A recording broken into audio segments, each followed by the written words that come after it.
Ang gulo ng guhit ng palad mo, iha. Ganyan po talaga yan. Ay, siya nga pala, ano po bang kahulugan nito? Pagsubok o mga suliranin. Po? Ano pong suliranin? May pagsubok kang kakaharapin. Isang panganib na hindi mo agad mapapansin. Isang sitwasyong susubok sa iyong tapang. Hindi ko masabi kung kailan, pero ramdam ko na nalalapit na. Panganib?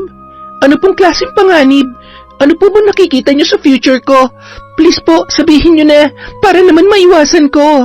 Iha, hindi ko nakikitang hinaharap ng eksakto, pero nararamdaman ko ang bigat ng iyong landas. Taon 2011, Bohol. Kalalabas lamang ng isang guro sa banyo, habang nakasunod sa kanyang likuran ang estudyanteng babae na parang wala sa sarili. Magulo ang suot na uniforme at hindi pa maayos ang botones ng kanyang blusa. Bago ka lumabas dyan, ayusin mo muna ang sarili mo. Oh, etong suklay. Siya nga pala, Boyet. Ikaw nang bahala dyan, Siguruhin mong walang makakakita na lumabas siya rito sa classroom. Tumingin-tingin ka muna sa paligid. Dapat walang makapansin sa inyo. Opo, sir. Medyo madilim na rin naman po.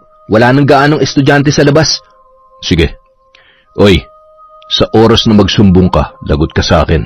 Hindi ka lang basta babagsak. Papatayin kita. Papatayin ko rin pati ang kapatid mo at lahat ng mga mahal mo sa buhay. Kaya kung ayaw mong mangyari yon, itiko mo yung bibig mo. Sige na, Boyet. Umalis na kayo. Etong pera. Kumain muna kayo. Hindi na umimik pa ang binata at sinunod na lamang ang utos ng kanyang teacher. Paika-ika namang sumunod sa kanya ang dalagita na noon ay tulala lamang habang naglalakad palabas ng eskwelahan. Samantala, abala sa pagbabasa ng libro si Sarah habang hinihintay sa karinderya ang pinsan niyang si Kevin, kung saan sila palaging tumatambay at kumakain tuwing pananghalian. Malapit lamang yon sa paaralan nila at kadalasan sa mga estudyante ay nagpupunta roon, pabalik-balik dahil sa masasarap na luto ni Aling Milda. Sarah, kanina ka pa ba dyan? Wala pa ba si Kevin? Mag-aalas 5 na. Cleaners po kasi ang boys sa section nila ngayon, Aling Milda. Kaya, eto, mag-iisang oras na ako naghihintay sa kanya rito. Akala ko ay may pinupormahan ng babae yung pinsan mong yon. Guwapings pa naman ang binata. Naku, yon? Manliligaw? Malabo pong mangyari yon, Aling Milda. Halos hindi nga po makakibuyan sa harapan ng mga babae. Tsaka, anong gwapo? Nagbibiro po ba kayo? Mukha nga yung kambing na naipit sa sanga ng bayabas. Uy, ayos makapanlait, wagas. Akala mo naman kaganda-ganda, mukha rin naman puwet. Anong sabi mo? Hoy, ulitin mo nga. Kanina pa ako naghihintay sa'yo rito tapos gaganyanin mo lang ako. Sapakin kaya kita. Kainis to. Tama na yan. Kayo talagang dalawa, Palagi na lamang kayong nagbabangayan. Si Kevin po kasi nauna, Aling Milda Ano ako? Pinagtatanggol ko lang ang sarili ko sa panlalait mo, no? Sumasakit ang ulo ko sa inyo. Teka, may mga natira palang ulam dito. Dumito muna kayo. Ibabalot ko lang itong mga ulam para may maiuwi kayo sa inyo para panghapunan. Hindi na hinintay ni Aling Milda ang sagot ng dalawa. Bagkus ay tumalikod na lamang habang nakatakip ang dalawang kamay sa kanyang mga tainga. Mula first year hanggang sa mag-fourth year high school ay sa karinderya niya na kumakain sina Sarah at Kevin, tumatambay at minsan ay tumutulong din sa kanya sa kusina, sa pagluluto man o sa paghuhugas ng mga pinggan. Itinuring niya na ang dalawa na sarili niyang mga anak. Mag-isa lang kasi siya sa buhay sapagkat hindi sila nagkaanak ng kanyang asawang yumao. Ilang taon na ang nakalilipas. Buti at tumahimik na kayo. Eto ang ulam. Pagsaluhan niyo yan sa hapunan. At saka, Kevin, pakikumusta mo na lamang ako sa mama mo. Pakisabi magpapatahi ulit ako sa kanya ng bestida. Opo, Aling Milda. Makakarating po yan kay Mama. Salamat po sa libreng ulam ha. Ay, sige. Walang anuman. Mag-iingat kayo pa uwi. Salamat po ulit sa ulam. Mag-iingat din po kayo rito, Aling Milda. Walang anuman, Sarah. Basta kapag may natira, automatic sa inyo na. Sige na, umalis na kayo at baka abutan pa kayo ng dilim sa daan. Delikado pa naman ngayon. Nakangiting tinatanaw ng matanda ang papalayong mga bata. Habang tinatahak ang tahimik na kalsada papauwi, sinara niya na rin ang karinderya at pagkatapos ay nagpausok ng kamangyan na nakagawian niya na tuwing hapon.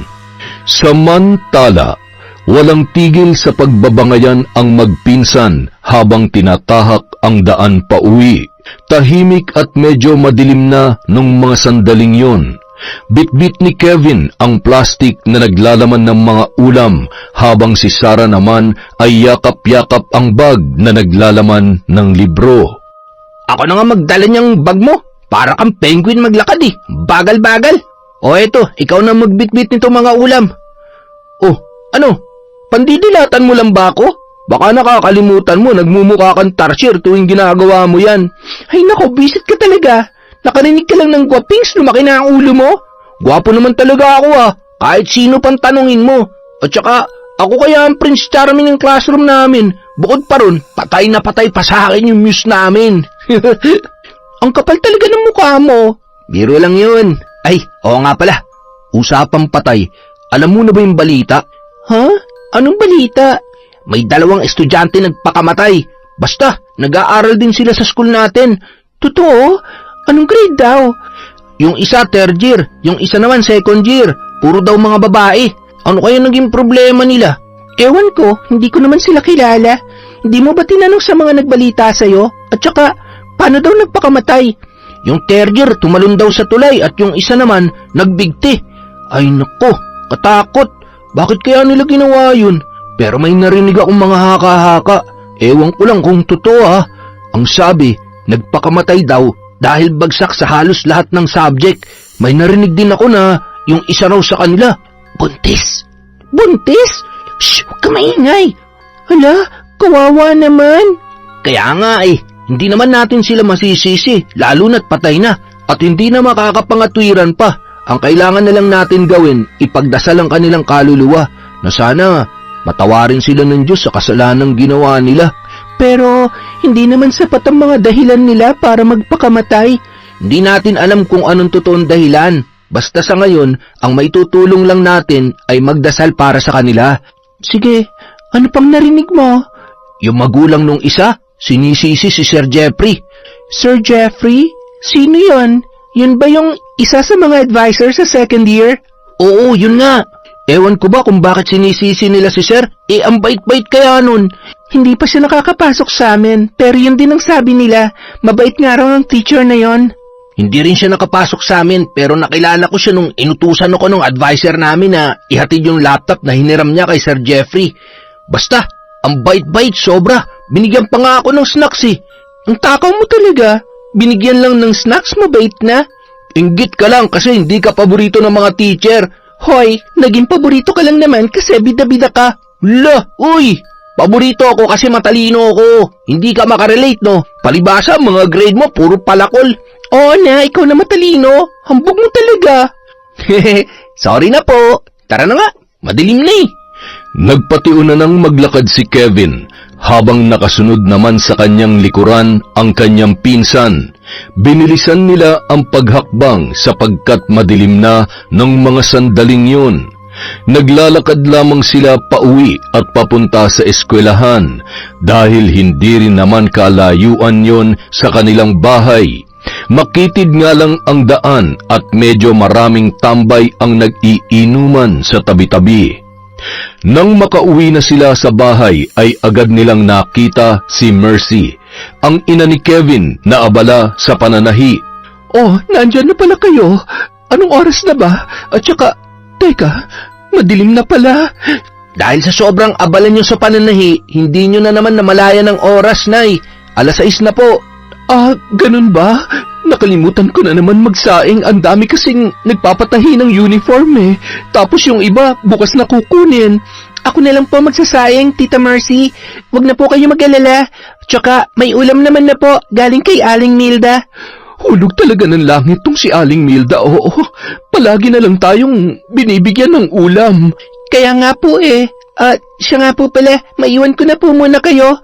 Magbihis muna kayo para hindi lalong madumihan yung mga uniform ninyo. At ikaw, Kevin, ikaw na maghugas ng pinggan, ha? Maghapon kasi akong nananahi kaya hindi ako pwedeng mabasa. Opo, kami na pong bahala ni Sarah. Oo nga po pala, Nay, magpapatahi daw po ulit si Aling Milda ng bestida. May pinag-usapan pa ang mag-ina, ngunit umalis na si Sarah. Nagtungo yun sa kwarto upang magbihis. Si Mercy ang nag-iisang kapatid ng kanyang ina na namatay sa sakit na breast cancer nung siya ay 7 taong gulang pa lamang. Wala namang kinikilalang ama ang dalaga sapagkat ang kanyang ina ay biktima ng panggagahasa ng amo nitong lalaki nung nagtatrabaho pa yon bilang kasambahay. Wala man siyang mga magulang ay hindi naman niya naramdaman na siya ay kulang dahil itinuring na siyang parang tunay na anak ng kanyang tiyahin. Pinag-aral siya noon, minahal at inaruga, kagaya ng pag-aaruga nito sa kanyang anak na si Kevin na itinuring niya na parang kapatid. Nagbabangayan man sila ng binata, ngunit sa huli sila pa rin ang magkakampi at magkasangga. Kaya lamang minsan hindi maiwasang ikumpara ni Sarah ang sarili sa kanyang pinsan. Para sa kanya, maswerte si Kevin dahil kasama pa rin nito ang kanyang ina. Hindi tulad niya na wala ng mga magulang. Pamilya man ang turing sa kanya ng mag-ina, ngunit hindi niya maiwasang mainggit at malungkot paminsan-minsan tuwing makikita si Kevin at ang kanyang nanay. Kumusta naman ang pag-aaral niyo? Ayos lang po sa akin, Nay. Ewan ko lang dito kay Sarah. Nagsisimula ka na naman, ha? Sarap mo talagang tagtarin. Oh, anong mali sa sinabi ko? Ayos lang naman talagang pag-aaral ko. Sa katunayan nga, Nay, parang pasok pa rin ako sa mga honor sa second quarter eh. Matataas naman yung mga score ko sa quiz. Tsaka nakakasagot din ako sa recitation. Mataas din ang puntos ko sa report. Bakit? Ikaw? Mababa man ang mga nakukuha kong score, pero pinagbubutihan ko naman para makapasa at makagraduate. Ay sus! Ang sabihin mo, umaasa ka lang sa floor wax para makapasa. Basa ng libro, hindi naman naiintindihan. Ikaw, pabebe sa mga teacher para lang bigyan ng mataas na grade. Hoy, hindi ah! We, talaga? Ay nako, kayo talagang dalawang ingay-ingay ninyo. Nasa hapagkainan tayo, ha? Baka nakakalimutan nyo yon. Dahil sa pinagagagawa nyo, baka mawala pa ang grasya sa harapan natin. Kailan ba yung second quarter exam ninyo? Sa susunod na linggo na po, Tita Mercy. O siya, magsipag kayo sa pagre-review, lalo ka na, Sarah. Opo, Tita. Aminado si Sarah na siya yung tipo ng estudyante na mahina sa pag-aaral at matagal matuto. Kailangan pa ng paulit-ulit na pagpapaliwanag para lang maintindihan ang kanyang aralin. Nang mga sumunod na araw, tutok sila sa pag-aaral, lalo na't papalapit na ang kanilang exam. Minsan naman, tinuturuan siya ni Kevin upang makapasa at makakuha ng mataas na grado. Uy, kanina ka pa ba rito sa labas? Doon mo na lang ako hintayin sa karinderya ni Aling Milda. Pasensya na talaga ah. Kailangan ko pa kasing tulungan yung mga classmate ko sa pagde-decorate dito eh. Birthday kasi nung advisor namin bukas. O siya, sige. Huwag ka magtagal ha. Baka maabutan tayo ng dilim sa daan. Pagkatapos sabihin yon ni Sarah, nagmamadali na siyang lumabas ng gate at nagpunta na sa karinderya ni Aling Milda. Oh, bakit parang kasing haba ng stick yung nguso mo, Sarah? Grabe naman po kayo, Aling Milda. Kasing haba talaga ng stick. Ay, hindi ba? Ano ba talaga nangyari sa'yo at ganyan ang pagmamukha mo? Una po, naiinis na po ako kay Kevin kasi palagi na lang kaming naaabutan ng dilim sa daan dahil sa kanya. Bukod pa ron, ang pinoproblema ko po talaga, yung second periodical exam namin sa Lunes. Nakakapagod na talagang mag-aral, Aling Milda. Kung mayaman lang ako, naku, hindi na ako mag-aaral. Para yumaman ka, dapat mag-aral ka mabuti para maabot mo yung mga pangarap mo. makapagtrabaho at kumita ng malaking pera. Kasi sabi nila, edukasyon ang susi para sa magandang kinabukasan. Nag-aaral naman ako mabuti, kaso nga lang po, hindi ako kasing talino ni Kevin. Hindi naman basehan ng talino, iha, para magkaroon ng magandang kinabukasan. Ang dapat ay masipag ka, matyaga, at madiskarte. Naku, parang ang hirap naman po nun, Aling Milda. Mas lalo tuloy nagkabuhol-buhol yung mga ugat sa utak ko dahil sa mga sinasabi ninyo. Pero, teka, ano po yung hawak nyo? Eto, mga baraha ko to sa panghuhula noon. Nakita ko lang kahapon sa lumang aparador. Marami nang ang alikabok pero nalinis ko na. Gusto mo bang subukan? Baraha? Bakit para pong iba? Hindi naman ganyan yung ginagamit ng mga tambay sa kanto sa tuwing naglalaro sila ng tong-its. Ibang barahan naman yon, iha. Ay nako, ikaw talaga, hindi ka nakikinig. Sorry na po, nagkamali lang. Para saan nga po ulit yan? Para sa panghuhula. Halika rito, lumapit ka sa akin. At saka, akin na yung kamay mo. Teka lang po, ano pong ibig niyong sabihin? Makikita niyo po bang hinaharap? Parang ganoon na nga, na hindi. Po? Parang ang gulo niyo naman po, nakainom po ba kayo? Tumigil ka nga, puro kakalokohan. Umupo ka na lang dito sa tabi ko para masubukan natin. Sumunod na lamang si Sarah sa utos sa kanya ng matanda. Kinuha nito ang dalawa niyang kamay at sinuri yon. Napakunot po ang noo niyo. May problema po ba? Ang gulo ng mga guhit sa palad mo, iha. Ganyan po talaga yan? Ay, ano po bang kahulugan nito? Pagsubok o mga suliranin. Po? Ano po yon? May pagsubok kang kakaharapin. Isang panganib na hindi mo agad mapapansin. Isang sitwasyong susubok sa iyong tapang. Hindi ko masabi kung kailan, pero ramdam ko na nalalapit na ang panahong yon. Panganib? Ano pong klaseng panganib? Ano po bang nakikita niyo sa future ko? Please po, sabihin niyo na para naman maiwasan ko. Iha, hindi ko nakikita ang hinaharap ng eksakto, pero nararamdaman ko ang bigat ng iyong landas. Naguguluhan na po talaga ako sa inyo, Aling Milda. At saka, tigilan niyo na nga po yan. Ayoko na, natatakot na ako. Oy, Sarah! Pasensya na, natagalan ako ha. Tara na. Ay, teka, anong ginagawa niyo? Tsaka, ano yan? Baraha? Nagsusugal ba kayo habang wala ako? Hi po, Aling Milda. Yung mga bestida niyo po, dadalhin ko na lang dito bukas. Tara na, Kevin. Dire-diretsyong lumabas ng karinderya si Sarah at mabilis pa sa kidlat na naglakad. Hoy, ano nangyayari sa'yo? Sorry kung natagalan ako, huwag ka naman magtampo. Hoy, Sarah! Hintayin mo ako! Langya naman, oh. Tinutupa ka na naman.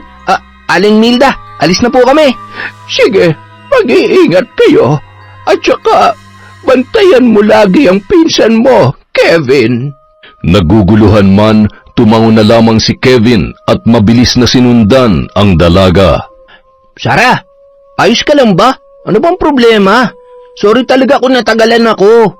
Yung iba ko kasing classmate, hindi tumulong lalo na yung mga lalaki. Ayos lang yon, hindi naman ako nagtatampo. Masakit lang ang ulo ko ngayon.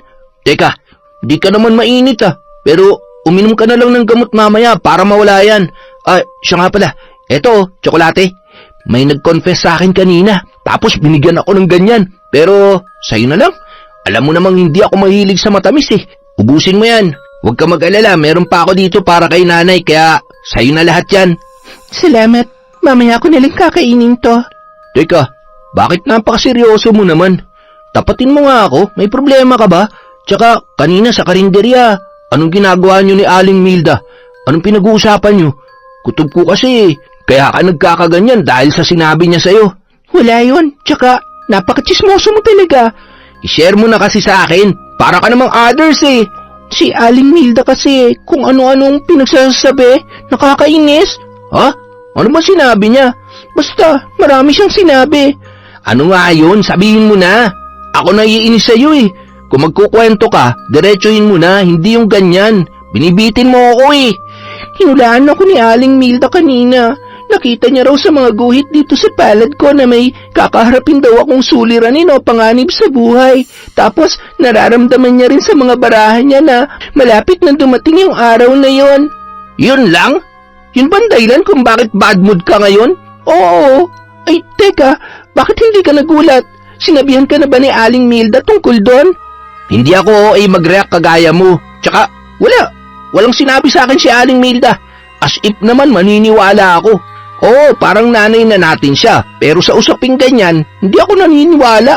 Kaya kung ako sa'yo, huwag mong seryosohin yung mga sinabi niya. Kung ayaw mong tumanda ka agad, baka nakakalimutan mong nakakadagdag sa kapangitan mo yung pagiging seryoso. Sana hindi ko na lang sinabi. Ginagawa mo lang biro ang lahat eh. Wala ka talagang kwentang kausap. Hoy, hintayin mo ako! Mga babae talaga hirap intindihin. Patakbong naglakad si Sarah at iniwan ang kanyang pinsan na walang tigil sa kakatawag sa kanya. Sa hindi inaasahan, biglang may mabilis na motor ang papalapit sa dalaga. Sa gulat ay hindi siya nakagalaw at parang naistatwa nung mga sandaling yun. Sarah! Hoy, Sarah! Tumabi ka dyan! Sigaw ni Kevin habang nakatingin sa pinsan na muntik ng masagasaan. Buti na lang ay iniliko ng driver ang motor kung kaya't natumba ito sa gilid na walang katao-tao. Hoy! Muntik mo na masagasaan ang pinsan ko ah! Walang iya ka? Muntik ka na makapatay ng tao! Kung makapag-drive kayo, kala nyo pag mamay-ari nyo tundaan ah! Sarah, halika dito. Ayos ka lang ba? Ayos lang ako, pero ayos lang kaya siya? Parang nawalan yata ng preno yung motor niya eh. Pre, ayos ka lang ba? Pasensya na sa mga nasabi ko ah. Nag-alala lang talaga ako sa pinsan ko eh. Tinulungang tumayo ni Kevin ang driver na nung mga sandaling yun ay tila napuruhan dahil paika-ika ang kanyang paglalakad. Mukhang hindi ka okay ah. Mas mabuti siguro kung hihingi na kami ng tulong para madala ka kagad sa ospital. Wag na, ayos lang ako. Salamat. Kailangan ko lang iunat-unat tong katawan ko para mawala ang sakit. Teka, Sir Jeffrey, kayo po ba yan? Oo, ako nga. Pasensya na kayo ha. Nawalan lang ng preno tong motor ko. Naku, sorry po talaga sa mga nasabi ko. Hindi ko po sinasadya yun. Hindi kasi namin alam na kayo po pala yan. Ayos lang. Naiintindihan ko naman. Madilim na rin kasi tapos ang bahaging to wala pang poste. Ayos lang ba yung pinsan mo? Ano, ayos ka lang ba? Opo sir. Kevin, siya ba yung teacher na sinasabi mong mabait? Yung namimigay ng snacks? Oo, siya yun. Tumahimik ka na nga lang. Nakakaiya kasi. Ay, sir, matanong ko lang. Ano po bang ginagawa nyo dito sa lugar namin? Galing po kasi kayo ron. May kinausap lang akong kaibigan. O siya, sige na. Umuwi na kayo, gabi na. Sigurado po ba kayong ayos na kayo? Baka may maitutulong kami sa inyo, sir. Hindi na, ayos na, sige na. Kaya kong sarili ko. Magsasalita pa sana si Kevin, pero hinila na siya ni Sarah papalayo. Dahil ng mga sandaling yon, ay tila nagbago ang tono ng kanilang teacher. Ikaw talaga, napakadaldal mo. Hindi ka nalang manahimik. Idol ko yun si Sir eh. Kaso nga lang, parang minus points agad ako dahil sa kadaldalan ko nga. Ikaw naman kasi, tinutopak ka ba naman sa daan? Ayan tuloy, muntik ka na masagasaan. Hindi ko naman ginusto yun eh. Tsaka ako ba may kasalanan kung bakit nawala ng preno yung motor ng paborito mong teacher? Tsaka mukhang hindi ka naman niya kilala ah. Hoy, kilala ako nun ah. Madilim lang talaga yung paligid kaya hindi niya ako namukaan. Nagpasalamat ka wala siyang subject na i-handle sa atin. Kasi kung meron, baka bagsak ka na, lalo na sa ugali mo kanina. Bakit? Sino bang hindi mapapasigaw? Muntik ka na nga niyang masagasaan. Ay nako, kasalanan ko pa. Tara na nga. Nauna nang maglakad si Kevin at sinundan naman siya ni Sarah. Nang makarating sa bahay ay agad na nag-usisa ang ina ng binata kung bakit sila natagalan at kung bakit tila sumabak sa gera ang pagmumuka ng dalawa. Sinabi naman ni Kevin ang nangyari sa kanyang ina mula sa inasta ni Sarah pagkatapos nitong magpahula kay Aling Milda hanggang sa muntik na masagasaan ng kanilang teacher na nawalan ng preno ang motor. Teka, Sarah, huy! may naisip ako. Ano na naman yan? Baka kalokohan na naman yan, ha? Seryoso to, oy.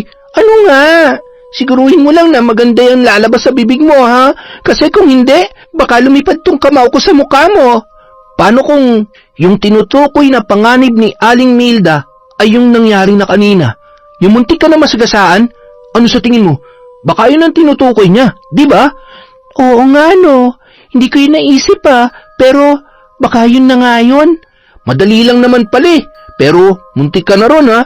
Akala ko talaga kung anong pagsubok na yung pagdaraanan ko, nag-overthink tuloy ako.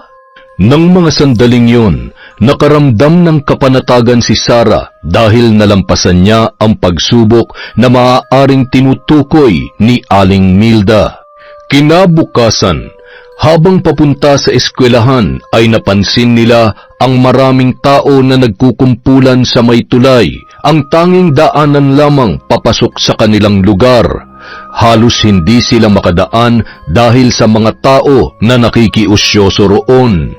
Ano kaya nangyayari? Ewan ko rin. Magtanong ka kaya sa kanila? Makikisiksik na nga lang muna ako ron. Titingnan ko kung anong tinitingnan nila. Teka, nandyan si Tita Mercy, oh. Hindi ba siya yan? Ha? Oo nga, si nanay nga yan. Kaya pala, ang aga-agang nawala sa bahay eh. Nandito lang pala, nakikimarites. Agad nilang nilapitan si Mercy na noon ay abala sa pakikipagtsismisan sa ilang mga kababaihan na naroroon. Nay, ano nangyayari dito? Tsaka ang aga niyong umalis sa bahay, ha? Marites ka talagang tunay. Paano naman akong hindi mapapachismis eh? Tingnan mo nga yun nangyari. Agad na napatingin sina Kevin at Sarah sa itinuro sa kanila ni Mercy. Sa ibaba ng tulay, naroon ang dalawang dalagita na wala ng buhay. Ang isa ay hubot-hubad habang ang isa naman ay nakasuot pa ng uniforme. Uniform yan ng mga babae sa eskwelahan namin, ah. Tingnan niyo po, katulad nung kay Sarah. Pero naguguluhan po ako, Nay. Tumalon ba sila o nagpakamatay? Parang napaka-imposible naman kasi tingnan niyo, nakahubad yung isa. Baka ni-rape yan, tapos tinapon dyan sa baba. May punto ka dyan, anak, pero ang hula namin ay nag-away sila nung isa, kaya nauwi sa ganyan. Hindi yan, Nay. Kung mag-aaway sila, edi sana buhay pa yung isa. Tsaka, tingnan nyo naman nakahubad yung isa. Tsaka yung naka-uniform, binagsakan ng bato, wasak yung ulo. Marami rin silang pasanay, oh. Parang kaduda-duda naman yan. Sa tingin ko, may isang tao na gumawa niyan sa kanila. Wala kayong nakakita? Wala pa naman CCTV dito. Ay, teka, tagasan ba yung mga yan? Yung naka-uniform, taga rito lang sa lugar natin. Yung isa naman, taga kabilang barangay. Hindi po kaya yung nakahubad tinulak nung naka-uniform, tapos sa takot na makulong, nagpakamatay na siya. Grabe ka rin naman mag-isip, no? Kaya ka laging 0 sa exam, eh. Tumahimik ka nga dyan. Seryoso ko. Ginagawa mo lang talagang biro ang lahat ng mga sinasabi ko. Kagabi ka pa, ha? Upakan na kita dyan. Pwede ba tumahimik ka? Ang daming tao. Hoy, kayong dalawa. Hindi itong tamang lugar para magbangayan. At saka, hindi biro itong nangyayari, ha? Alam ko naman yon, Nay. Ito kasing si Sarah, sumasabat pa eh. Tapos, hindi naman tama yung mga lumalabas sa bibig. Tigil-tigilan mo na yung pang-asar mo sa pinsan mo, Kevin. Ay, oo nga pala. Nabigyan ko na ba kayo ng baon? Opo, inabot nyo na sa amin kagabi pa. Aalis na nga po pala kami, Nay. Sige, mag-iingat kayo't huwag na magpagabi sa daan, ha? Kevin, yung pinsan mo, bantayan mo. Dapat sabay kayong umuwi palagi. Alam nyo naman, medyo delikadong panahon ngayon lalo na't ganito ang mga nangyayari sa atin. Marami pang sinasabi si Mercy, ngunit hindi na ron nakafocus ang atensyon ni Sarah kung hindi sa isang lalaki na nakasuot ng purong itim, naka-face mask at nakasombrero. Nakasakay yun sa motor habang nakatingin sa mga taong nagkukumpulan at nakikiusyoso sa mga nangyayari. Tinitigan yung mabuti ni Sarah at sinuri, ngunit ilang minuto lamang ay umalis na rin yun. Hindi na yon sinabi ng dalaga sa kanyang pinsan dahil baka pag-isipan na naman siya na gumagawa lamang ng kung ano-anong kwento. Nang makarating sa eskwelahan ay nagpatiunang pumasok si Kevin, habang si Sarah naman ay naiwan sa may labas ng gate. Nung mga oras na yun, wala nang katao-tao sa paligid dahil ilang minuto na lang ay magsisimula na ang klase. Papasok na sana ang dalaga, ngunit natigilan siya nang makita sa may di kalayuan, sa bahaging maraming damo, ang lalaki na nakita niya rin sa lugar kung saan nangyari ang krimen. Hinubad nito ang suot na face mask at sombrero, kung kaya't kitang-kita noon ng dalaga ang muka ng naturang lalaki. Si Sir Jeffrey, anong ginawa niya? Nakasuot siya ng ganon. Anong rason para takpan niya ang mukha niya? Parang kaduda-duda naman. Kagabi, doon siya galing sa lugar namin, tapos kanina, nandoon din siya. Sa pagkakaalam ko, taga-kabilang barangay siya. Kung pupunta siya rito sa eskwelahan, hindi naman siya dadaan sa lugar namin. Pero, pwede rin mapadpad siya ron kung may sinadya siyang puntahan. Kamag-anak man o, di kaya ay kakilala. Pero, bakit ba nagsusuot pa siya ng ganyan? Meron ba siyang itinatago? Hay nako, chismosa ka rin, Sarah, no? Pwede ba tumigil ka na nga? Teka, sandali. Miss? Bobo ka talaga, Sarah. Po? Ako po ba, sir? Oo, ikaw nga. Parang pamilyar ka sa akin. Estudyante din po kasi ako dito, sir. Kaya siguro, pamilyar kayo sa akin. Kinakabahan man, lakas loob na hinarap ni Sarah ang guro, na noon ay suot na ang uniforme nito bilang teacher. San ba kita nakita, ha? Basta, sobrang pamilyar mo eh. Ay, oo, tama. Kagabi. Ikaw yun, di ba? Yung muntik ko na masagasaan? Ayos ka na ba, iha? Opo. Ayos na po ako. Kayo po ba? Okay lang ako. Sabi ko naman sa inyo iuunat-unat ko lang ang katawan ko, mawawala rin ang sakit. Ganun po ba? Mabuti naman po. Mauna na po ako sa inyo, sir, ha? Baka kasi malate ako sa first subject namin, eh. May quiz pa naman kami. Teka lang. Sigurado ka ba na ayos ka na? Tatalikuran na sana ni Sarah ang kausap, ngunit hinawakan siya nito sa braso, at pagkatapos ay sinuri ang kanyang kabuuan. Malagkit ang tingin sa kanya ng lalaki na nakadagdag sa mabigat na aura nito. Tanging tangulang ang ginawa ng dalaga, tsaka pilit na kumawala sa pagkakahawak sa kanya ni Jeffrey. Hindi siya nito binitawan, bagkus itinaas pa nito ang isang kamay upang ilagay ang ilang hibla niyang buhok sa likuran ng kanyang tenga. At pagkatapos, hinaplos-haplos pa ng lalaki ang kanyang mahabang buhok. Anong year ka na, iha? At saka, anong pangalan mo? Maiwan ko na po kayo, sir. Mabilis na tumakbo papasok sa gate si Sarah. Malakas ang kalabog ng kanyang dibdib nung mga sandaling yun. Dala ng sobrang kaba. Aaminin niyang kilala bilang mabait at respetadong guro ang kanyang kaharap. Ngunit sa sandaling makalapit ito sa kanya ay tila nakaramdam siya ng kakaibang kaba. Ang malagkit nitong tingin, ang mahigpit na pagkakahawak sa kanya, at ang paglapit nito ay tila nagdudulot ng takot sa buong kalamnan ng dalaga. Huy, ayos ka lang? Ay, pangit! Hala, grabe sa pangit ha. Pwede bang ibang expression naman? Bakit ka kasi nanggugulat? At saka, buti nagising ka na sa matagal mong pagkahimlay. Ha? Anong pagkahimlay? Pinatay mo na ako, Sarah. Grabe, parang di ka kaibigan ah.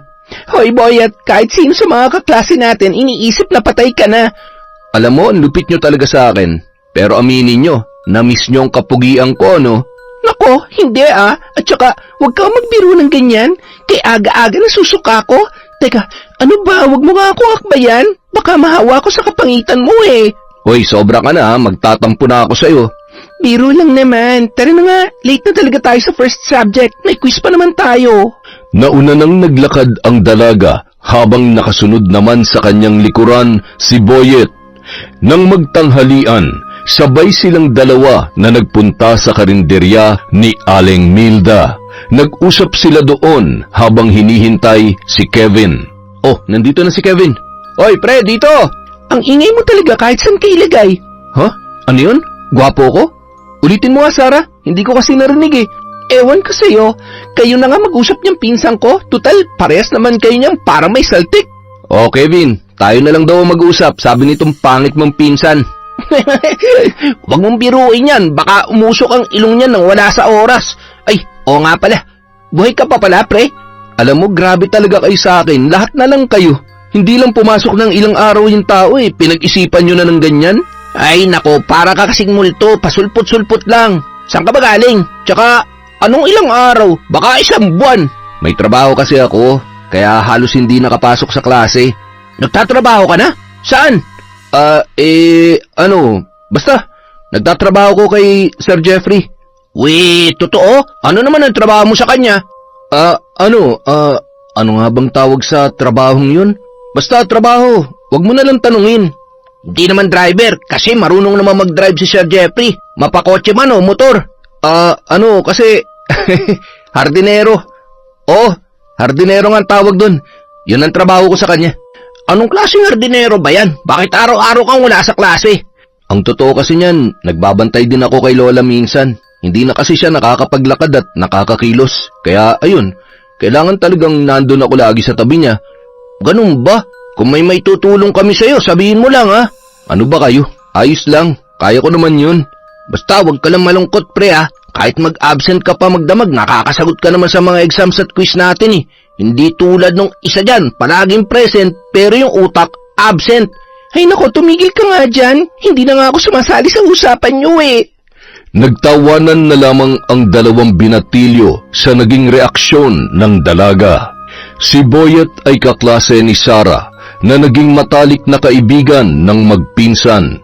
Kasama nila ito tuwing tanghalian sa karinderya ni Aling Milda. Nakatira ang binata sa barangay kung saan din nakatira ang mestrong si Jeffrey na tinuturing niyang amo. Sa mga lumipas na araw, naging normal na ulit ang araw ni Sarah. Hindi na siya nakakaramdam ng kaba at takot. Oh, etong card mo sa second quarter. Ay nako, ayusin mo naman yung pag-aaral mo, Sarah. Baka nakakalimutan mong babae ka. Nakakaumay naman tingnan na puro palakol na lang yung card mo. Wala na ba itataas yan? Bakit puro 75? Ang taas-taas naman ang mga score ko sa exam Hindi lang kasi exam ang pinagbabasayan ng teacher. Pati performance mo at outputs.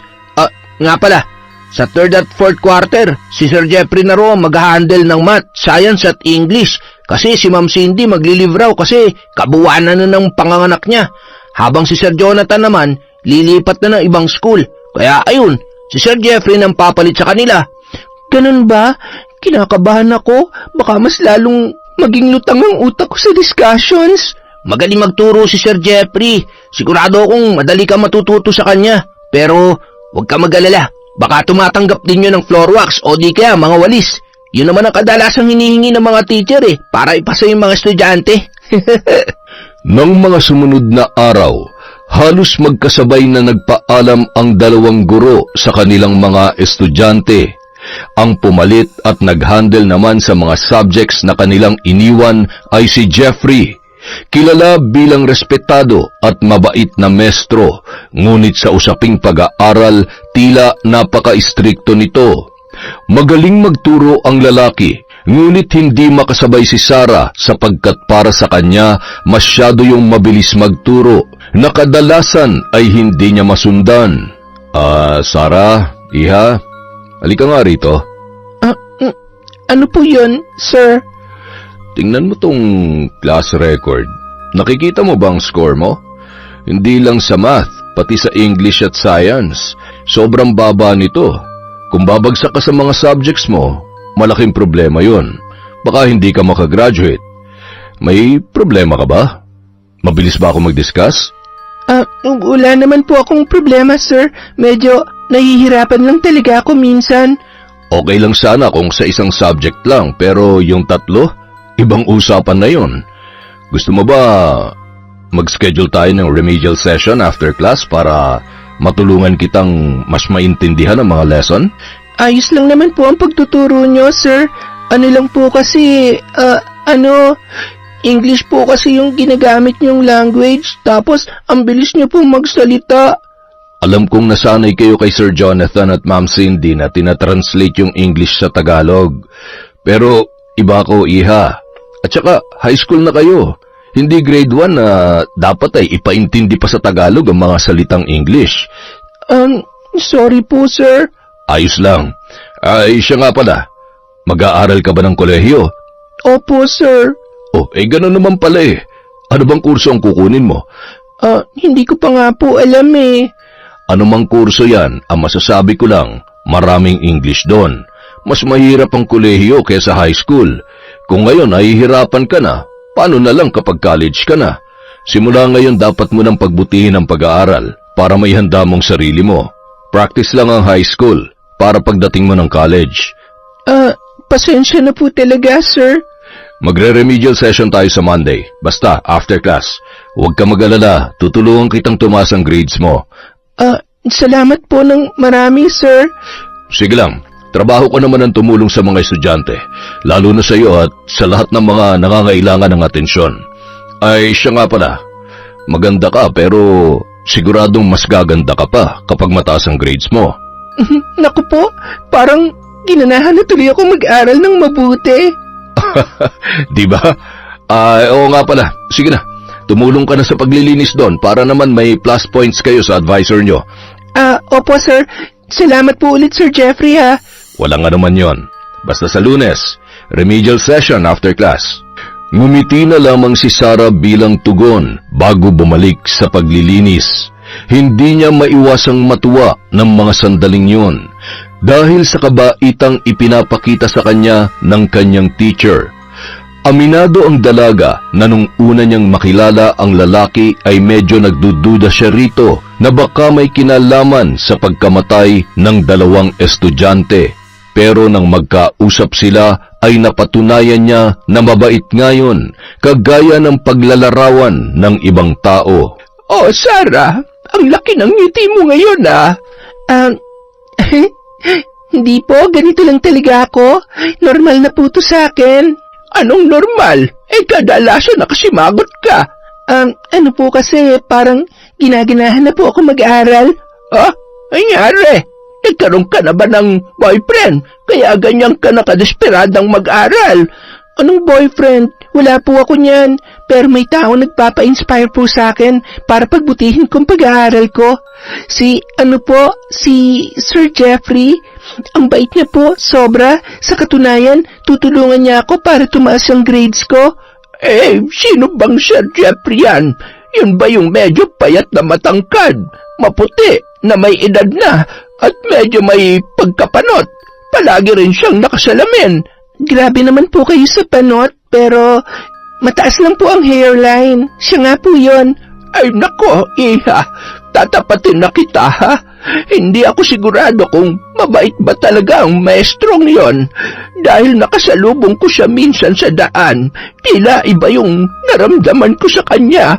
Ano pong ibig niyong sabihin? Sa nakikita at nararamdaman ko, maraming mga kaluluwang sumusunod sa kanya. Mga kaluluwang hindi matahimik. Ay, ewan ko ba, sa tuwing nakikita ko ang gurong yon, parang ang bigat ng aura niya. Iba yung hangin sa tuwing nandyan siya. May third eye po ba kayo? Nakakakita kayo ng kaluluwa? Wala akong ganoon, pero nakakaramdam ako. Hindi naman sa nang huhusga ko, Iha, pero huwag kang magtiwala sa kanya basta-basta. Yan na naman po kayo eh. Gumagana na naman yung pagiging manghuhula nyo. Hindi ako basta nanghuhula lamang. Marami akong kaalaman, Iha. Oo, pumapalpak ako minsan, pero kadalasan doon ay tumutugma. Hindi na lamang umimik pa si Sarah, bagkus ay pinagpatuloy niya na lang ang pagbabasa ng libro. Samantala, bitbit ni Boyet ang baso ng mainit-init pang kape na nabili niya para sa among guro, na noon ay abala sa pagbabasa ng dyaryo. Sir Jeffrey, eto na po yung kape nyo. Ilagay mo na lang dyan sa table. Siya nga pala. Sa napapansin ko, parang close kayo ni Sarah. Sino pong Sarang tinutukoy nyo, sir? Yung kaklase mo, na minsan kasama mo mag-lunch. Opo. Kaibigan ko po siya, pati yung pinsan niyang si Kevin. Bakit niyo po pala natanong? Gusto ko ang babaeng yon. Ano pong ibig niyong sabihin? Siya yung sunod kong pupuntiryahin. Sir, wag naman po si Sarah. Baka po pwedeng iba na lang. Parang awa niyo na, sir. Wag po yung kaibigan ko. Aba, sinusuway mo na ba ako ngayon, Boyet? Baka nakakalimutan mong akong dahilan kung bakit may kinakain pa kayo ng lola mo at kung bakit buhay pa siya ngayon. Hindi naman po sa ganon, sir. Ano? Mahihirapan po kayo kay Sarah dahil palagi po silang magkasama ni Kevin. Medyo mahirap nga silang paghiwalayan. O siya, sige na, ako na lang ang bahala. Matitikman ko rin ang batang yon. Hindi man ngayon, pero malapit na. Hindi po ba kayo natatakot sa pulis, sir? Baka makulong po kayo. Alam niyo naman po, di ba?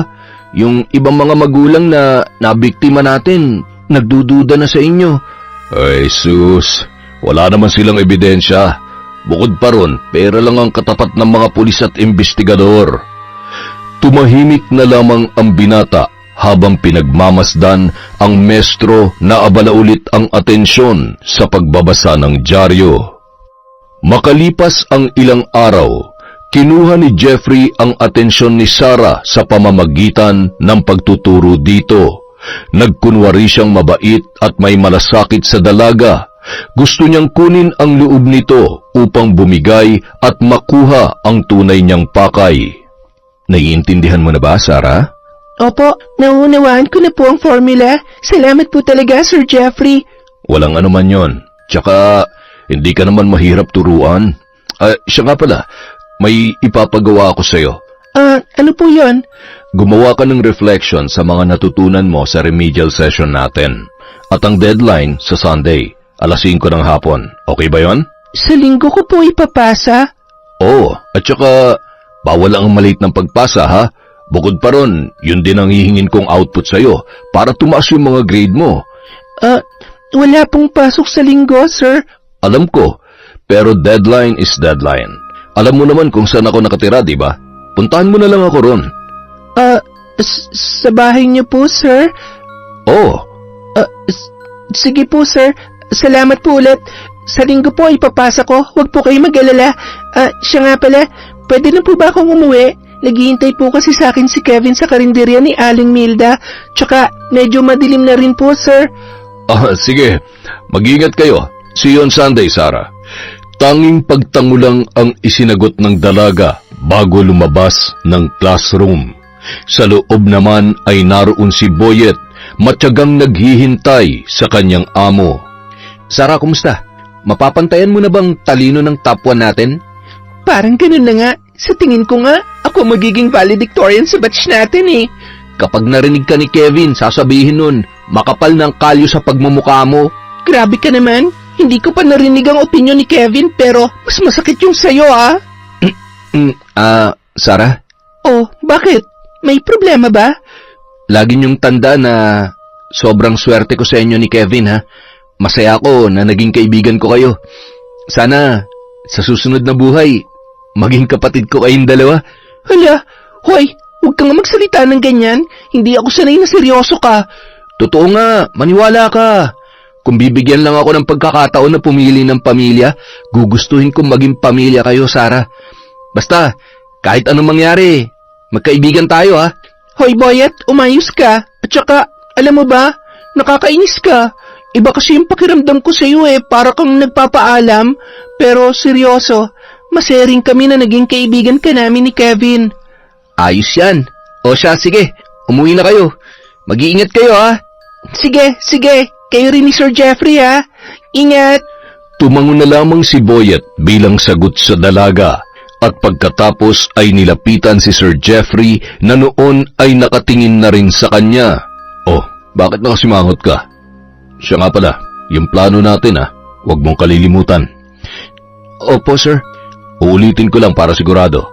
Kapag sasama si Kevin sa pagpunta sa bahay, dispatchahin mo kaagad. Magaling ka naman doon, di ba? Sa pagpapalabas na nagpakamatay ang isang tao. Basta ikaw nang bahala, matalino ka naman Tapos, ako naman ang bahala kay Sarah. Hindi na lamang umimik si Boyet, bagkus ay nanatili na lamang siyang nakayuko habang pinapakinggan ang malakas na halakhak ng kanyang teacher.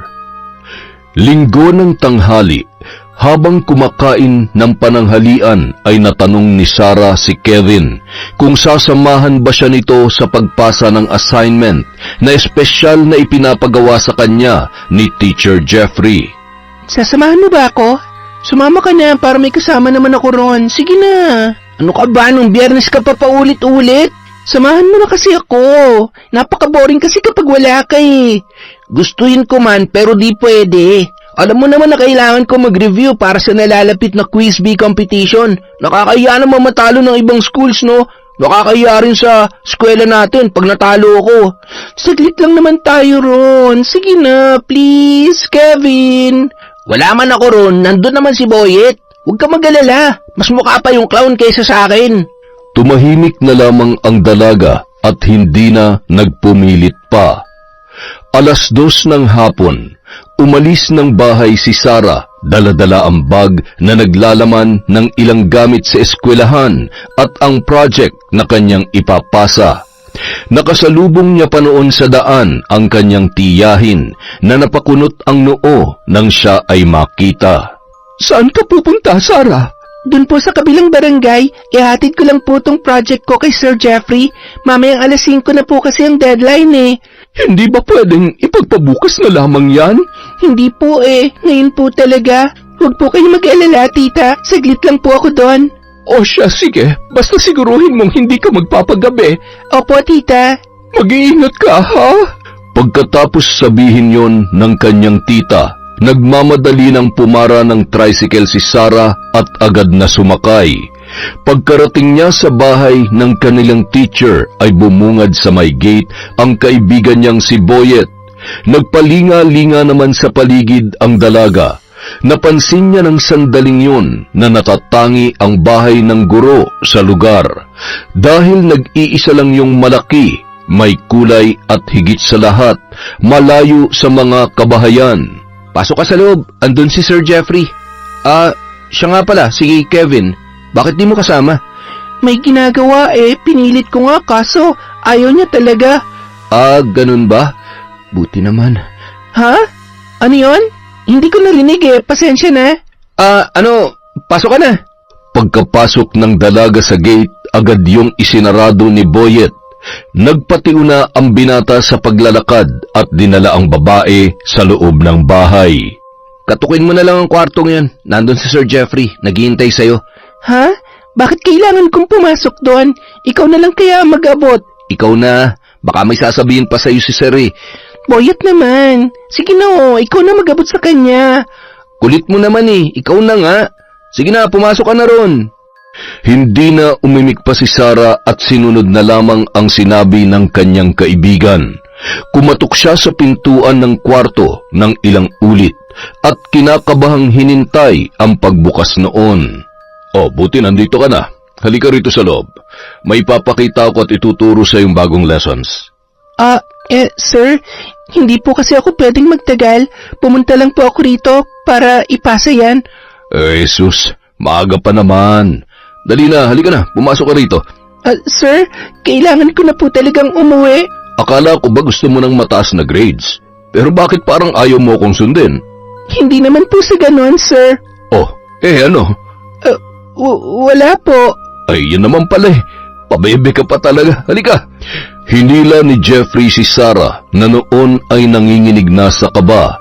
Nang mga oras na yun, walang suot na pang itaas ang lalaki dahilan ng pagkailang ng dalaga. Pagkapasok sa loob ay agad na nilak ng teacher ang pintuan na mas lalong nakadagdag sa takot na kanyang nararamdaman. Sir, uuwi na po ako. Sige na po. Teka lang, may papakita pa ako sa iyong lessons eh. Dapat i-perform natin to ngayon para mabigyan na kita ng score. Nanahimik na lamang si Sarah at hinintay ang sunod na gagawin ng lalaki na noon ay abala na sa pagpipindot ng remote control ng TV. Tumigil lamang yon nang makita na sa malaking screen ang malaswang video. ito ang performance task na kailangan mong i-perform ngayon, Iha. Lumayo ka sa akin! Tulong! Tulong! Please, sir, wag po! Tulong! Tulungan niyo ako! Anong pipiliin mo? Hindi ka makakagraduate dahil puro bagsak ang mga grades mo? O gagawin natin to? Tapos makakakuha ka ng pasadong grado. Mamili ka! Ayoko po!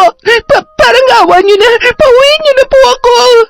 Sa pagkakaalam ko, nagbabanat ng buto yung mama ni Kevin para lang mapag-aral kayong dalawa. Pero ano kayong mararamdaman niya kapag nalaman niyang wala sa listahan na magmamarcha sa graduation ang pangalan mo? Ha? Marami pang sinabi ang teacher upang manipulahin ang dalaga at sundin nito ang kanyang kagustuhan. Ilang minuto lang, tumigil na rin sa pagpupumiglas si Sarah na ikinatuwa naman ni Sir Jeffrey. Samantala, pabalik-balik naman sa paglalakad sa malaking sala si Boyet habang paulit-ulit na tinitingnan ang orasan. Nag-aalala siya sa sitwasyon at kalagayan ng kanyang kaibigan nung mga sandaling yun. Gusto man niyang tulungan si Sarah, ngunit buhay niya ang maaaring maging kapalit nun. Ilang oras ang lumipas ay lumabas na sa kwarto ang kanyang amo at inutusan siya nito na magtimpla ng kape. Agad naman yung sinunod ng binata.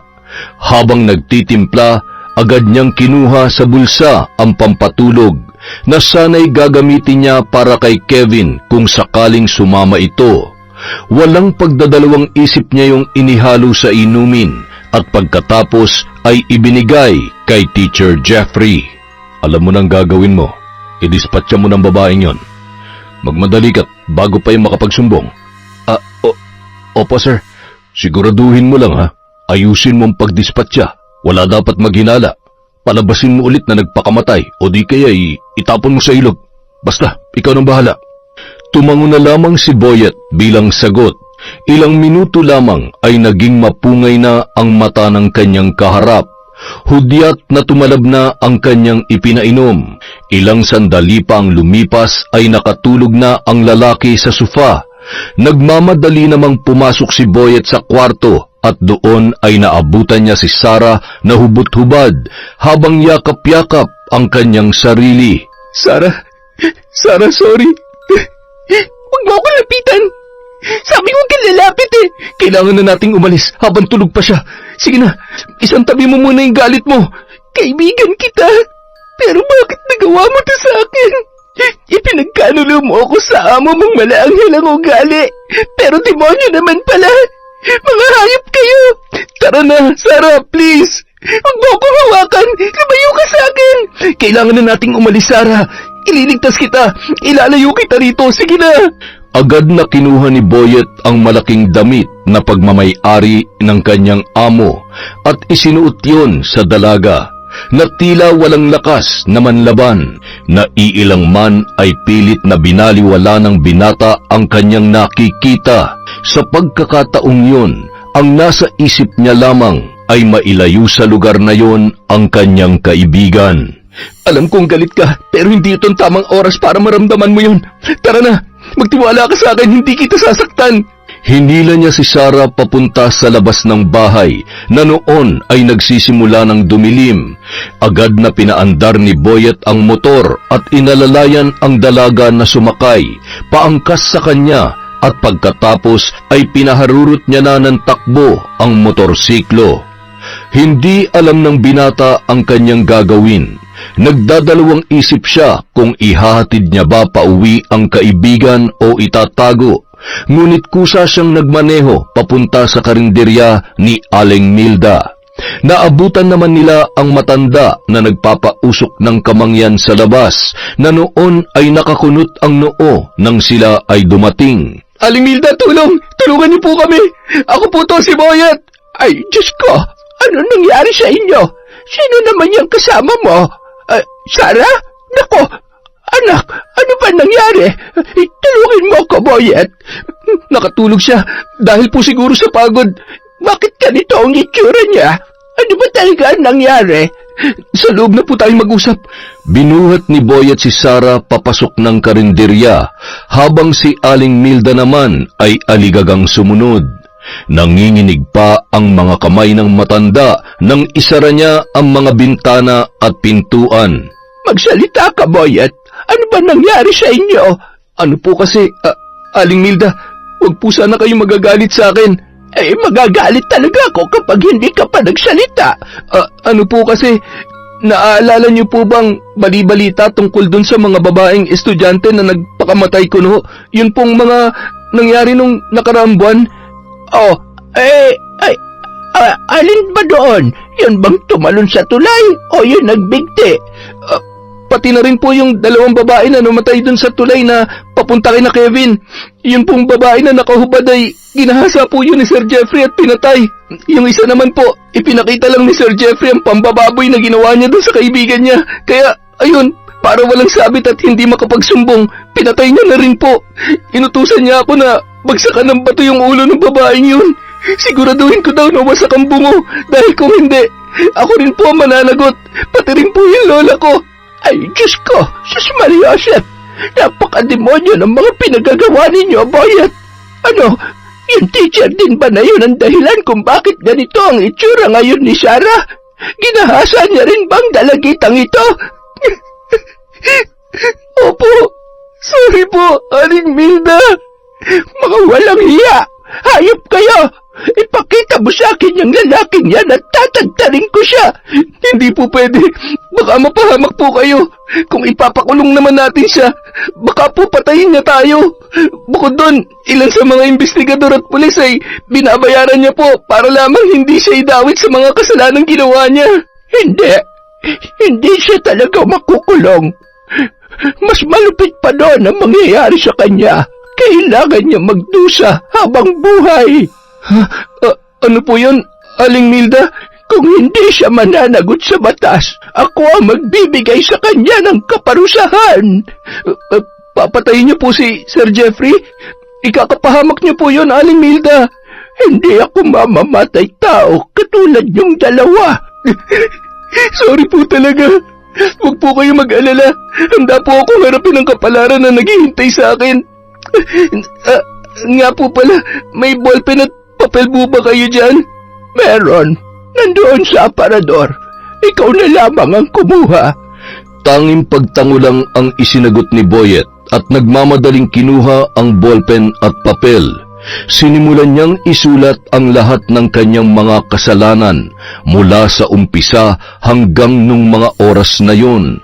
Nagpapasalamat din siya dahil nagkaroon siya ng kaibigan na kagaya ni Sarah at Kevin, at ang panghuling kanyang isinulat ay ang paghingi ng kapatawaran sa kaibigang babae. Aling Milda, hindi na po ako pwede magtagal. Pakibigay na lamang po kay Sarah to kapag nagising na po siya. Saan ka pupunta? Uuwi na po ako. Baka kasi hinihintay na ako ni Lola. Hindi mo ba hihintay magising si Sarah? Hindi na po. Pakibigay na lang itong sulat ko sa kanya. At kung ano man pong binabalak niyang paghiganti kay Sir Jeffrey, huwag niyo na po akong idamay, pakiusap po. Ako na po ang gagawa ng paraan para pagbayaran ng lahat ng mga kasalanan ko. Pagkatapos yun sabihin ni Boyet, nagmamadali na siyang lumabas at sumakay ng motor. Sabay pinaharurot yun ng takbo. Samantala, Nay, nag-aalala na ako kay Sarah. Punta na kaya natin. 8:00 na pero wala pa rin siya. Saan na ba kasi nagsuot ang batang yon? Sabi ko naman sa kanya na huwag magpagabi. Punta na kaya natin doon kina Sir Jeffrey. Iba na kasi ang kutob ko Ewan ko, Nay, pero kinakabahan talaga ako. Saan na ba kasi ang ingot na yun? Bobita talaga Magsasalita na sana si Mercy nang magambala sila ng paulit-ulit na pagtunog ng kanyang cellphone. Ay, akala ko naman kung sinong tumatawag. Hello, Aling Milda? Napatawag po kayo? Mercy, si Sarah nandito sa karinderya ko. Baka kasi nag-aalala na kayo, kaya tumawag ako. Ay, Diyos ko, nandyan lang pala ang batang yan. Kanina pa kami naghihintay sa kanya Salamat po sa pagtawag, Aling Milda, ha? Walang anuman yon. Masama kasi ang pakiramdam niya, kaya eto, pinagpahinga ko muna. Sige po, susunduin na lang po namin siya dyan. Wag! Ay, ang ibig kong sabihin ay, dito na lamang muna siya para magamot at mabantayan ko. May pasok po kasi sila bukas, Aling Milda. Kaya kailangan makauwi niyang si Sarah ngayon. Ano na lang, gabi na kasi, dito na lamang siya matulog. Tapos, bukas, ipadala mo na lang kay Kevin ang uniform niya. Ano, ayos ba yun sa inyo? Matapos yung sabihin ni Aling Minda, sumang-ayon si Mercy at pinatay na ang tawag. Bumuntong hininga bago humarap sa kanyang anak. Ano pong sabi ni Aling Milda, Nay? Masama raw kasi ang pakiramdam ng pinsan mo, kaya doon na muna raw siya kina Aling Milda. Ang penguin talaga na yun, pinag-alala pa tayo. Pero mabuti na lang at ligtas siya. Napakamot na lamang ng ulo si Kevin habang tinitingnan ang ina na hawak-hawak pa rin ang kanyang cellphone. Kinabukasan, maagang gumising ang binata upang makapaghanda sa pagpasok at maihatid ang uniforme ng kanyang pinsan. Nang makarating siya sa karinderya ay sarado pa yon, ngunit naabutan naman niya sa labas si Aling Milda na parabang may inaabangan. Aling Milda, magandang umaga po. Si Sarah po. Nandoon sa loob. Mabuti at dumating ka na. Kanina pa kita hinihintay. Bakit po? May kailangan po ba kayo sa akin? Pumasok ka sa loob. Bantayan mo muna ang pinsan mo ron. At huwag mo siyang hahayaang lumabas. Sige po, pero saan po ba kayo pupunta? Doon lamang sa likod. May huhukayin lamang ako. Sige po, mayuhan ko na po muna kayo. Naguguluhan man, nagmamadaling pumasok sa loob ng karinderya si Kevin. Naabutan niya roon si Sarah na nakaupo sa sahig habang hawak-hawak ang isang papel. Sarah, ayos ka lang ba? Bakit ka umiiyak? Hindi nagsalita ang dalaga, bagkus ay patuloy lamang sa pagtulo ang kanyang mga luha. Kinuha naman ni Kevin ang papel na iniabot sa kanya ni Sarah, saka yun tahimik na binasa. Ano? Si Sir Jeffrey at si Boyet ang dahilan ng mga patayan na nangyayari dito? At nag-ahasa ka? Sarah, sagutin mo ako! Oo. Ang hina ko, Kevin. Wala akong nagawa. Ang bobo ko talaga. Ang bobo ko. Huwag mo sisihin ang sarili mo. Ako may kasalanan. Kung sinamahan lamang kita, hindi sana mangyayari yun sa'yo. Ayos lang. Hindi naman natin alam na mangyayari sa akin to eh. At saka, huwag ka mag-alala. Si Aling Milda na ang bahala kay Sir Jeffrey. Ha? Anong ibig mong sabihin?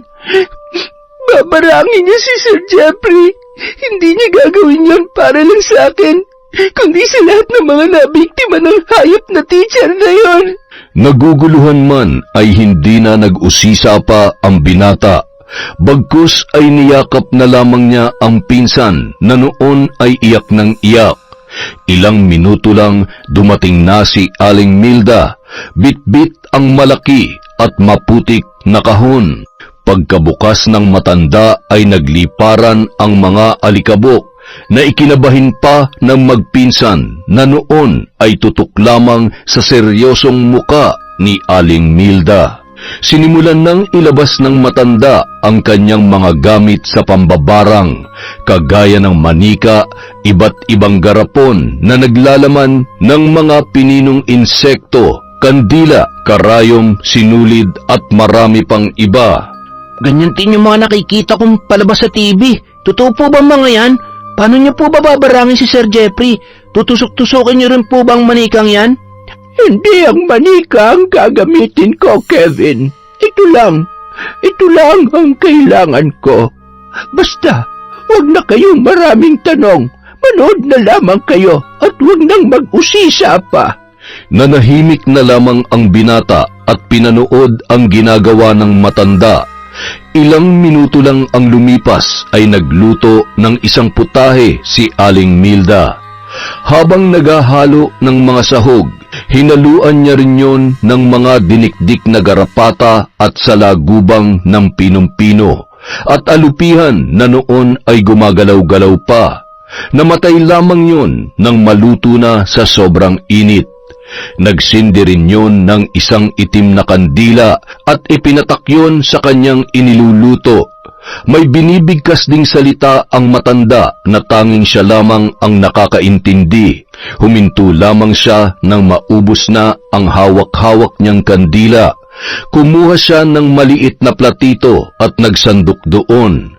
Pagkatapos, tinakpan niya yon ng pulang tela at muling nag-orasyon.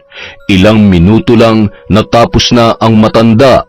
Tinanggal niya ang tela at ilang saglit pa ay nag-usal na naman ng kakaibang dasal, saka yun dinuraan at hinalo-halo. Samantala, dahil natagalan gumising, 9:00 na nang makarating si Teacher Jeffrey sa eskwelahan. Papasok na sana siya sa gate, ngunit natigilan siya nang makita si Aling Milda na papalapit sa kanya. Nginitian siya ng matanda na agad niya ring sinuklian. "Magandang umaga po, Aling Milda." Magandang umaga rin sa'yo, sir. Ay, siya nga po pala. Pwede po bang humingi ng pabor sa inyo? Ay, sige po, ano po ba yon? Ano po kasi, may bago akong recipe na nadiskubre. Hindi ko alam kung masarap ba o tama bang pagkakatimpla ko dahil wala po akong panlasa. Gusto ko sanang ipatikim yon kina Sarah at Kevin, kaso ay hindi ko sila nakita ngayong umaga. Nag-absent yata yung magpinsan, kaya pwede po ba akong humingi ng tulong sa inyo? Pakitikim naman po itong luto ko. Huwag po kayong mag-alala, wala po yung bayad. Basta sabihin nyo lamang sa akin kung masarap ba o hindi, o kung ano man ang lasa. Aba, magiging judge pala ako for today ah. Sige po, gusto ko yan. Basta libre lang po ah. Tamang-tama rin po na ako yung nakita nyo kasi sa totoo lang po, kumakalam ng sikmura ako sa gutom. Eh, eksakto pala. Salamat po, sir. Tatanawin ko malaking utang na loob tong kabutihan ninyo. Eto po, tikman niyo po. Karning baboy yan na hinaluan ko ng mga espesyal na sangkap. Sana po ay magustuhan ninyo. Nang iabot ni Aling Milda ang platito kay Jeffrey, ay palihim siyang nag-usal ng orasyon. Kinuha yun ng lalaki na walang kaalam-alam sa maitim na balak ng matanda. Inamoy-amoy pa yon ng maestro, saka walang pakundangang tinikman. Naguguluhan man siya sa lasa, ay naubos niya pa rin yun dahil sa kanyang nararamdaman na gutom. Ano? Masarap ba? Ang masasabi ko lang po ay, pasadong-pasado po sa panlasa ko. Sobrang sarap po, Aling Milda. Ang napansin ko lang po ay parang naparami ang cornstarch, kaya sobrang lagkit, pero overall, masarap na masarap po. Ay, maraming salamat po, sir. Babawasan ko na lamang siguro ang harina. Wala nga naman po yun. Ay, siya nga po pala. Maiwan ko na po kayo, ha? Late na po kasi ako eh. Mahirap na, baka kaltasan pa nila ang sahod ko. Tanging pagtango na lamang ang itinugon ni Aling Milda sa lalaki at pasimple niya pa yung tinapik ng 3 beses sa balikat. Nang talikuran niya si Sir Jeffrey ay kapansin-pansin ang tila paulit-ulit nitong pagbahin. Samantala, sa kalagitnaan ng diskusyon ay hindi maiwasang mapakamot ni Jeffrey sa kanyang katawan dahil sa hindi maipaliwanag na pangangati. Naguguluhan na rin ang mga estudyante sa kanya sapagkat tila hindi siya mapakali at wala sa sarili. Hindi niya rin mapigilang kusot-kusutin ang kanyang mga mata dahil nung mga sandaling yon ay nanlalabo at namumula ang kanyang paningin. Ngunit ang labis na ikinagulat at ikinabahala ng lahat ay ang pagsirit ng tila malagkit na likido sa kanyang ilong. Kulay berde yon na kung titingnan mabuti ay tila plema na inuuod. Ilang minuto lang ang lumipas ay sinundan din yon ng pagbulwak ng itim na suka na kung susuriin ay may halong maliliit na alupihan. Sa gulat ng mga nakakita ay agad yung nagsitakbuhan palabas ng classroom at ang ilan ay humingi pa ng tulong sa ibang mga guro. Naiwang mag-isa ang maestro sa silid na noon ay nahihirapan ng huminga dahil sa pagsakit ng kanyang dibdib at sinabayan pa ng tila sinusunog na lalamunan. Nagpalinga-linga ang lalaki sa paligid upang humingi ng tulong, ngunit halos himatayin na siya sa gulat nang makita ang maraming estudyanteng kababaihan na masamang nakatitig sa kanya. Sa kanyang paningin, yun ay ang mga dalagita na kanyang ginahasa at pinatay. Huwag kayong lalapit! Lumayo kayo sa akin! Sabing lumayo kayo eh! Huwag kayong lalapit sa akin! Wala sa sariling tumakbo papalabas ang teacher, nadapa pa yun na ikinagulat at ikinatawa rin ng ilang mga estudyanteng nakakita. Patuloy sa pagsigaw ang lalaki na parang nawala na sa katinoan. Halos isiksik niya na ang sarili sa lupa dahil sa sobrang takot na nararamdaman. Nang mga sandaling yon, tila pinagtulungan siya ng mga kaluluwang kanyang nabiktima at ang ikinababahala niya ay ang nakakabinging sigaw ng mga yon. Tama na! Oo na! Susuko na ako sa mga pulis! Aaminin ko na! Ako ang gumahasa at pumatay sa mga babaeng estudyante na nag-aaral sa eskwelahan ito! Kapalit na tataasan ko ang mga grado nila! Basta, tigilan niyo na ako! Parang awa niyo na! Tama na! Nagulat ang mga guro sa kanilang narinig at nasaksihan. Naglapitan pa sa kanya ang ibang guro, ngunit patuloy lamang sa pagsigaw ang naturang teacher. Walang tigil ito sa pagkalmot sa sariling ulo dahil ng mga oras na yon ay naggagapangan na sa kanyang katawan ang mga garapata na hindi niya alam kung saan nanggaling. Walang tigil na rin ang pagbulwak ng itim na likido na sinabayan pa ng hindi niya maipaliwanag na pananakit ng tiyan. Samantala, Ano po nangyari, Aling Milda? Bakit po may ambulansya at mga pulis na nagdaanan? Papunta yun sa eskwelahan ninyo, iha. Sa sandaling ito, haharapin na ng lalaking yon ang kabayaran sa lahat ng kanyang nagawang pagkakautang at pagkakasala sa mga inosenteng biktima ng kanyang kademonyuhan. Ano po bang nangyari? Paano po napaamin si Sir Jeffrey? Huwag mo nang tanungin. Malalaman mo rin naman yon sa mga nakasaksi. Sa ngayon, ang masasabi ko lamang, magiging payapa at ligtas na ang eskwelahan ninyo mula ngayon. nung araw na yun, inimbestigahang muli ang teacher at doon ay nalaman ang lahat ng kanyang mga pinaggagawa. Ang mga magulang ng mga inosenteng estudyanteng biktima ay hindi pinalagpas ang nangyari.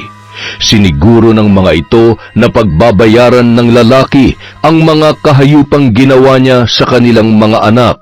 Ibinalita rin ni Sarah kay Mercy ang nangyari sa kanya at ang pambababoy sa kanya ng maestro.